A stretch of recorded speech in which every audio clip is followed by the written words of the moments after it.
fait. Donc on a les quatre écrans donc, de l'interface, le cube qu'on peut voir déjà comme ça en appuyant là-dessus. On peut naviguer comme ça pour les gens qui sont un peu perdus, qui ne savent pas trop où ils sont. Voilà. Donc là c'est des raccourcis totalement personnalisables. On peut donc modifier. Là on a accès à toutes les vraiment les applications du mobile. Et voilà, si on veut, je sais pas moi, Google Maps, jeux, en fait, mettre en avant les applications pour lesquelles on utilise. Voilà, qu'on utilise le plus. Voilà. Voilà, on les a là, on les positionne comme on veut. D'accord. Voilà. Voilà. Deuxième écran, donc on a les widgets. D'accord. Donc bon là j'ai un peu tout mis, hein. C'est un peu le fouillis. Donc là on a les, en fait on a une barre de notification qui permet de voir en fait d'un coup d'œil en fait tous les, si on a des messages non lus, si on a des appels répondeurs, des emails non lus, des appels manqués. Voilà, widget calendrier, jeux, météo. Donc la horloge, si on clique dessus, on a directement accès à l'alarme. On peut régler l'alarme. Voilà. Donc là, double horloge, etc. Donc tout ça en fait, là c'est un petit mémo. Et tout ça en fait après, on peut le ranger comme on veut là dans le petit. Et on peut ajouter à l'avenir d'autres widgets ou... Non, malheureusement, vu que c'est à ce niveau-là, c'est l'OS propriétaire qui limite ça. Pardon. Et en fait, donc c'est prévu sur d'autres modèles. On va en fait dans le courant de l'année, on va publier un SDK, donc un petit développement pour les widgets sur nos modèles, donc pour cette interface, mais il n'est pas encore disponible. Troisième, là c'est la fameuse roue des contacts, voilà. On associe pareil, vraiment le concept c'est toujours de mettre tout ce qui est favori en avant. Donc voilà, pareil, là on a notre liste de contacts et on met ce qui nous importe le plus, là. Voilà, là on fait défiler la roue comme on veut, on le met en gris comme on veut. Voilà. Et là ici, donc là c'est tout ce qui est multimédia, donc là on a toutes nos musiques favoris, oui. Voilà, et là on a les photos et les vidéos. Voilà, là par exemple si on clique là-dessus, donc on peut les faire défiler après en diaporama, et si on les retourne, voilà, et après on peut les... Ah non. Je me suis avancé, c'est pas dans ce modèle-là qu'on peut les faire de zoom et tout. C'est dans l'éditeur de photos, je suppose. C'est même quand on va dans mes images, dans les documents, dans nos photos, dans la carte en photo, on peut... Enfin, on est obligé de passer par mes images, tout ça, pour pouvoir le faire. Ouais. Voilà. J'avais oublié de demander tout à l'heure, c'est comme on peut faire des photos, de la vidéo, comme il y a le système de GPS, est-ce qu'il y a la fonction en fait de géotagging tout simplement? Ouais. Alors, je sais qu'il le fait. J'avoue, pareil, je ne l'ai pas testé. Comment je pourrais voir ça? Alors...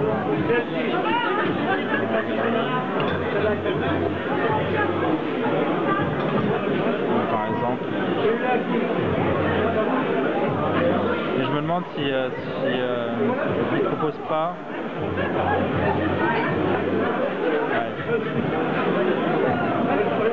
Là j'avoue j'ai un doute. Je sais que sur le Renard on le faisait.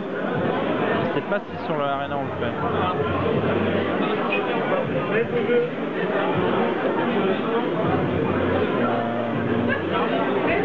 Là j'avoue c'est une colle parce que je sais pas si on la refait sur Arena en fait.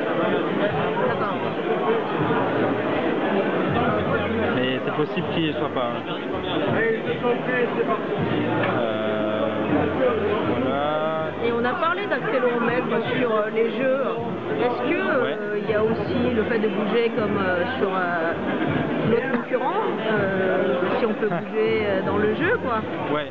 Ouais, alors ça on a des jeux embarqués et on a aussi la possibilité en fait à qui le veut, on a une GSR, alors je sais plus le chiffre exactement, mais qui gère en fait tous les aspects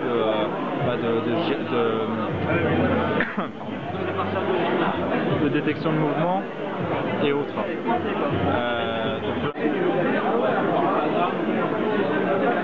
Donc là en fait, tout bêtement en fait on essaie de faire rebondir la balle comme si on avait la raquette en fait. Voilà, et on essaie de la faire aller le plus haut possible en fait. C'est ça le but. Et sans trop forcer. Alors sans trop forcer et surtout alors pas quelques petits ralentissements qu'on peut avoir, c'est voilà, si on a des photos un peu trop grosses, un peu trop lourdes, voilà. Rien que là déjà en fait toutes les photos qu'il y a là c'est des photos qui font 2 mégas, 3 mégas chacune. Donc voilà, le temps un peu de génération des miniatures et tout. Bon là ça met un petit peu de temps et voilà quoi. Sinon a priori il n'y a pas de, je veux dire, il n'y a pas de bug, il n'y a pas de blocage qui devrait arriver. Donc. Et la nouvelle interface S-Class, ouais. En fait, on la situe dans quelle gamme de produits? Vidéaphone, Symbian?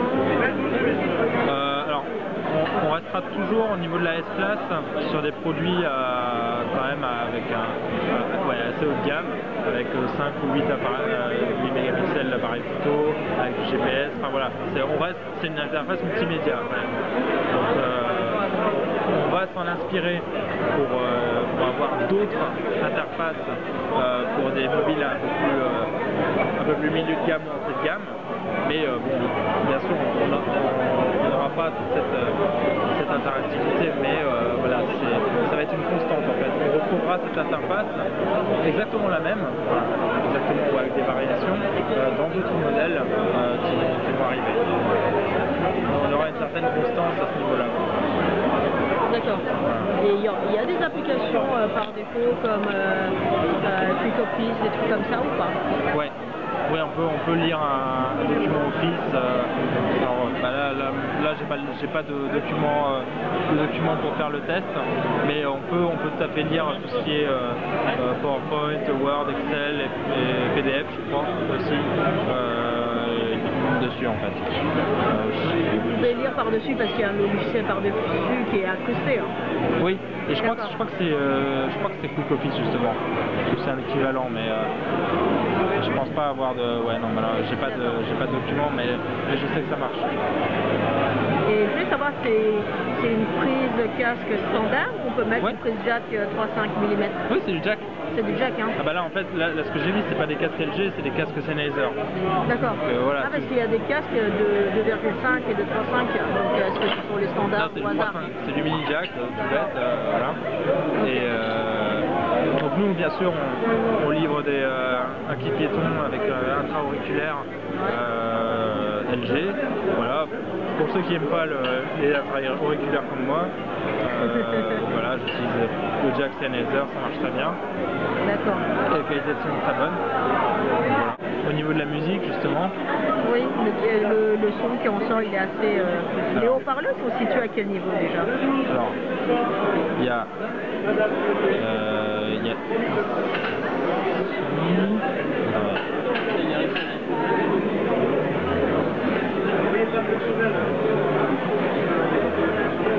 Il est là, je suis bête. Je le vois pas. Il est là, complètement. Et j'essaie d'écouter alors qu'il y a les écouteurs branchés. Ça va vraiment pas.